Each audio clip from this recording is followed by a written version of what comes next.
Hello friends, welcome to Bhadra IAS academy YouTube channel, जो है आपका वन स्टॉप डेस्टिनेशन आपके UPSC and state PCS exams के लिए। यहाँ आपको एक स्मार्ट तरीके से इशू बेस्ड मैनर में नेशनल एंड इंटरनेशनल सिग्निफिकेंस के करंट अफेयर्स का होलिस्टिक कवरेज मिलेगा।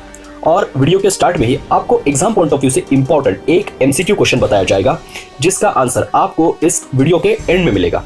तो वीडियो को आखिर तक देखना ना भूलिएगा। आज का एमसीक्यू क्वेश्चन है, which of the following is the only perennial river in the state of Tamil Nadu. आपके ऑप्शंस है ए पेरियार, बी तामिराबरनी, सी भवानी या डी वैगई। आपको बता दें, बेंगलुरु में जल संकट लगातार जारी है।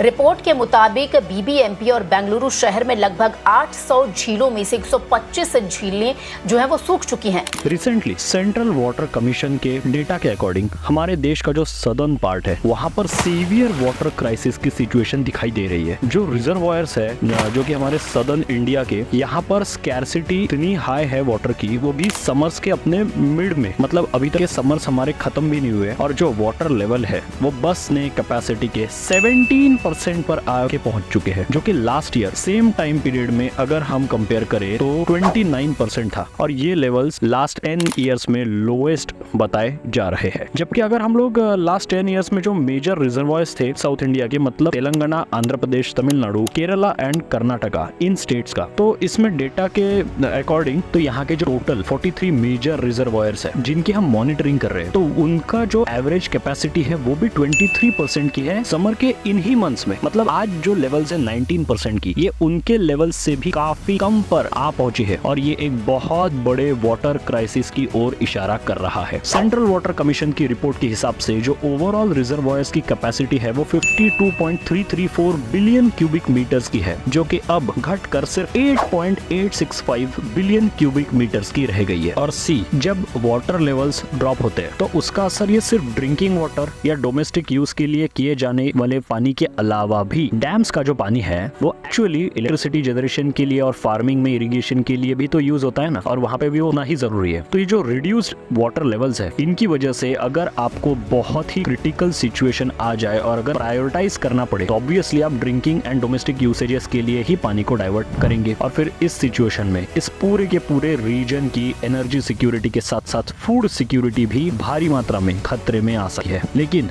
यहाँ सिचुएशन कुछ दिनों पहले आपने मतलब ये भी देखा होगा कि बेंगलुरु में भी एक तरीके से आपको एक बहुत बड़ा अलर्ट यहाँ पर मिल चुका था। मतलब बेंगलुरु, जिसे हमारे देश की आईटी कैपिटल, इंफॉर्मेशन टेक्नोलॉजी की जो कैपिटल है वो कहा जाता है, और इंडिया की सिलिकॉन वैली भी हम इसे कहते हैं, due to its global tech giants like Infosys वगैरह। और यहाँ पे कई सारे आपको फॉरेन कंपनीज, एप्पल वगैरह के भी ऑफिसेस दिखेंगे, इवन मैन्युफैक्चरिंग वगैरह भी दिखेगा आपको हैदराबाद, बेंगलुरु इस रीजन में। तो ऐसे इस वाइब्रेंट सिटी के होने के बावजूद तो इस बेंगलुरु ने जो वाटर क्राइसिस देखा है पिछले कुछ दिनों में, उसने सबके होश उड़ा दिए। क्योंकि जिसे हम गार्डन सिटी या फिर सिटी ऑफ 1000 लेक्स कहते हैं, उस बेंगलुरु में 10,000 से ज्यादा वेल्स, कई सारे लेक्स और अदर एक्वीफायर्स जो है वो ड्राई हो चुके हैं। और यहाँ तक ये सिचुएशन आ गई है कि कई सारे मिनिस्टर्स एंड एमएलए ने ये क्लेम किया था उस टाइम में, बिल्कुल रिसेंटली कुछ दिनों पहले ही, कि उनके भी बंगलों में, उनके घरों में पानी का शॉर्टेज फील किया जा रहा है। मतलब बताइए कितने लेवल तक ये शॉर्टेज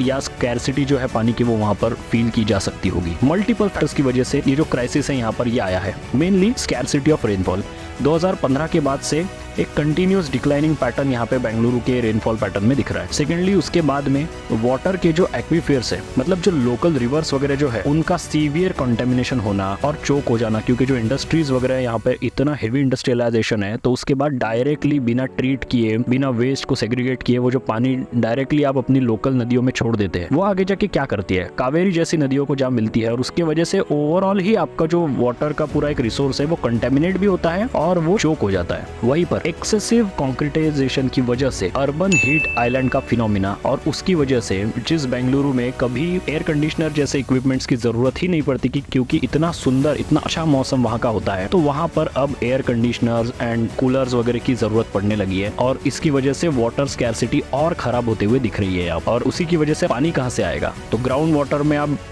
वेल्स खोदेंगे या फिर ट्यूब वेल्स खोदेंगे और वहां से आएगा, और वो भी अब ड्रेन हो चुका है। और यहाँ पर एक आपको डेवलपमेंट तो पता ही होगी कि जो कावेरी वाटर का इशू है, जिसके थ्रू बेंगलुरु को पानी सप्लाई किया जाता है, उसके ऊपर से कई लंबे टाइम से विवाद चल रहा है। केरला तमिलनाडु एंड कर्नाटका के बीच में, तो वो विवाद अभी भी वैसा ही है और उसकी वजह से भी बैंगलोर की जो वाटर का एक स्कैरसिटी है उसमें एक वो बहुत बड़ा फैक्टर देखा जा रहा है। तो मतलब यहाँ पर सिचुएशन तो इतनी खराब हो चुकी थी कि लोगों को अपने दूर दराज के रिलेटिव्स के पास जाके उनके घरों में जाके रहना पड़ रहा था। वो वहाँ पे जाके पानी का यूज कर रहे थे क्योंकि इनके घरों में पानी ही नहीं आ रहा था। हाई राइज बड़ी बड़ी बिल्डिंग्स में पानी नहीं आ रहा है। लोग ऑफिसेस में, जिम्स में, यहाँ तक मॉल्स में जाके नहाने को मजबूर हो गए थे। इतनी भयंकर सिचुएशन यहाँ पर आ चुकी है। लेकिन see coming back to the CWC data, मतलब सेंट्रल वाटर कमीशन का डेटा, जहाँ सदर्न इंडिया में इतनी ग्रेव वाटर स्कैरसिटी की सिचुएशन है, वहीं पर ईस्टर्न इंडिया जिनमें ओडिशा, वेस्ट बंगाल एंड आसाम जैसे स्टेट्स है, वहाँ पे जो वाटर का स्टोरेज है